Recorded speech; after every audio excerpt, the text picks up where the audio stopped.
Gwaye gwasme bana ngich ke tungnat gor jeno bana tungnat ban jingkel. Tungnat bana ngi gwasme cause dong mi jira majidit dong jen changanyam dong mi ben ka channel anon en ramme mo dong goro dong dar ben gwasme dar channel dar je support gor jeno jin dire mandan bi dire lat di support manan dire tup especially gor jeno dong they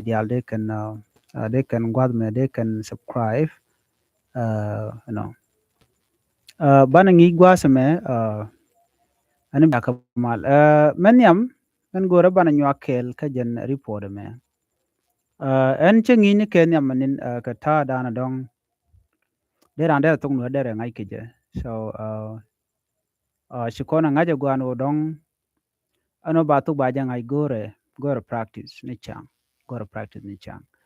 kan bana tong nat mi jiram no go dong deri lat deri tong wa deri yang ach den la practice la ja gore so mi shi de practice nin tal do ma deri yang ai keja nywa ga jagane rin ko kien no mi shi jek gwat mo gore jana be nywa ne ko kien ko dong la ne kon ko bi ga tok bi kan ko le je ko de kan ngaje de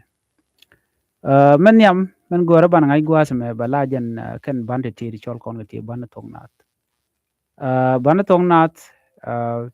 chaga da kareo kenyam to kon kan bannen kon gati la banetin kon chol kon banetin dit ti te ka bantin dit kan dial tin kan bandit dit ti michiganen deri we ne pinba deri banetin deri ko jikos jen bob danen ni na ka ja banetin tini michi kon jikaman yam a e o hu wa ya ba pa ma na nga nya ra da za ta sa la ka ga ha sha ja e o titi dere jigano ke kan ban shal ke ban tok na tindit kan ban tok na tindit ti kan ka ban ti tiene titiene kan ban ti tiene tinan kon ga te gwasamene kan ban ti tiene again gwarian jela different but jodi na kel so mi jeni guji ja dong dir we dong no okay akam let chi tikin ga dek no tele ka dek okay gwarian jena kelo but jo I mean gwarian jen te different no shit ka me dit so ade kon jigo no de gwa te ka dek no so e ba e tot jen queen jena kelo e o hu wa ya ba pa ma na nga nya ra da za ta sa la ka ga ha sha ja e o u la gut tindi shu jek pin bo gwat men o u kere tini chwala ka banatin tiene no no mi chi kon go to ka bandin tiene tem bo kona ngai gwas me ti ka bana chwala banatin chek jodien ki banatin chek jod kien bandin chek jod kien de kona jek ki de kona jigo no ken bana konde la tuok riet mu gor riet don jira mi no go de riet de jagor ana bi tuok jen ba mo no ana ba gwi kono mana ken banda ti chwalga keri chwalga bandin chek jodien ka tungnat ano mishi gor no dong bi ka ngach ano dong bi tuok wa ya ba pa ma na nga nya ra da za ta sa la ka ga ha sha ja kere ti ka ban shala ban shek jodien ki bantin shek jutkien ken ka ban shuk jen dang ro korodien right now chu korach ka ban tin dit bantin tiene chu kon ban shek jodien ban jien tem ban we ka ban yuale kan den chal ke ere ban mi chu kon ben gwas before ken kon wo ka ban tin kon chol kon ken wo ban yual kan re ban tim bu kon ngach te ka ban de shamat ki bande shamat kan bande shamat tone shirminen kon mo gwad men den der gujino ken pankien ke bante mat kana shet ke nakane ya mi shaka mat be jinong nya ne me chwale nya ka tuknat chwale nya na me chwale tha matta kana ha ba chwale tha na me na kana ha chwale di chwale na na meni da kana ha chwale di chwale za no miche chungach nya ka tha ka na ka za chene ken gati na me chet ka nyal sa chet ka tok na chet ka nyal za chet ka dol no di ko ke de rejek so chala ke de ke ban ti sha mat ka ban te mat ke chikare ban ke na ban yal no ke ban ni chek jot ken ke ban ni chek jod ne ken cha ko ma da bi karier di en kan ko no mi chi nya chi chungach che tha chi ngach chi na chi ngach chi za chi ngach ki ji jod en chi jangach then the rest of the things bi la te pal pal one kamano dien bani tin shi good kariet take a bani ti shi good kariet gwasame kan bani ti ke bantin kon tin chen chiret che gor shi kan de good kake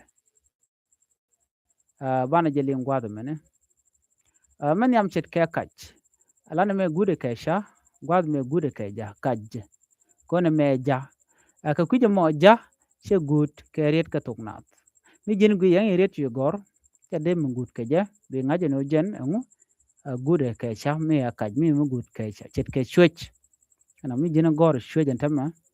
chwech no na me chwech so che de good ke che de good cha de gor na che de good ke ja na me ni wrong okay na me ni she jen gware so kuje mo men gwade ngu chwech wana ka det mite mu good ke ta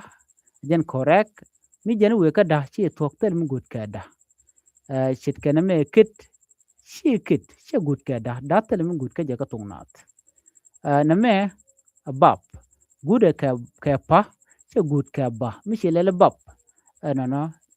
she deben so she correct so correct de ngu e pa mu good ke ka chit ke gak ki gak na me e gak na me ga tel mu good ke je la to ko ne jaret ki ba we ki ba la de rit ke sometime okay chit ko dong mi mu gar ke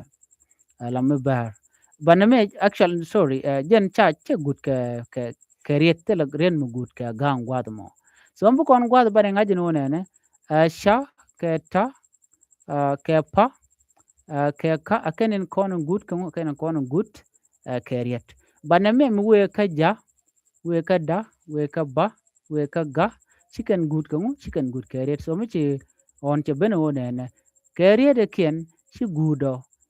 ke ka banden ken chi gudo kariet bi chu lad no di ja da ba ke ga so mi rien mi di chiling chi dere good ke ja bi ngaje no gude ke sha mi rien mi chiling o dere good ke da shit ke tut bi ngaje no gude ke ta mi rien mi di good chiling gude ke ba shit ke bab bi ngaje no gude ke pa ala bab mi rien mi gijino shi delin gude ke ga bi ngaje no jen gude ke ka so na me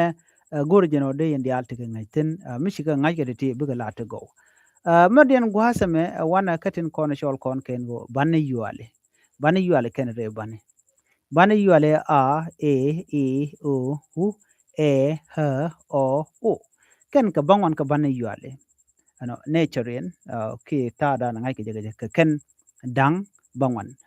re bana gwasa me re bane ka ken dang badak jet ka ha he ha hi o nime chale ke he ke ho ka ken dang badak bana yuale ken ti michal ka bana yuale mo teken kel ka banin chek jodi teken kel ka banne tin konen chal ka banne tiane ken bante di tekaten titi ken konten kan martin gwad mi so chala ke re bane ko ken ka orich ke titin ka bana yuale titin ka bana yuale bat gwad me ha teleje so ha ba cholodi re bani ano atiga dek so mingi jina a e e o bi ngaje no titi ken konen chal ke re bane mingi jina ba shada e buka lo gor ka kujemi alatin cha gware abashara e bi ngaje no chal gede chala ke bane yal batin kwalo won cha banra si mchara banra ba ko cholo ko ngune ba cholo ndo e ke re bane so ti ke re bane gwada mer dien bangach kan bane dial ke jandang ro ala bane tin kon bane tian ngan bane dit jandang ro temedi bane yal dang bangwan temedi re bane ma den dial ke 37 later bana kon yal kon nuari alare bana kana bana ni yuali ke jandang jok wide baro tele bam da dien mute jor gwada mo tele bam chari tin ka tele bam chawoch ke 37 kan bana kon nuari ana tele mi chano witin titi nen kon te gwada me ketin kon chol kon ken go e bana yuali ken re bana be jede randa ro ja familiar ka neme a ha o ho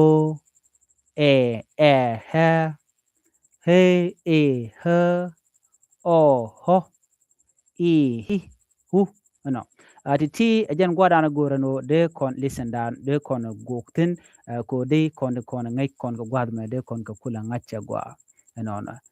gor jelung no de kon ti de kon ko gor ka dob dan la ka gor ke je ko de yen familiar ka dob dan de ran de tung na ta der jangai ke je gwasame murai kon ko de ran de tung wer der jangach gore jin be practice you need practice more practice bi men kuji bi lar bi men ngaji bi lar so bri dial bi kulo tok so name again andana gore de kon de nya kon kel ke dingi ko kon ti question please drop it me can subscribe kan language school gorno jen be subscribe etemal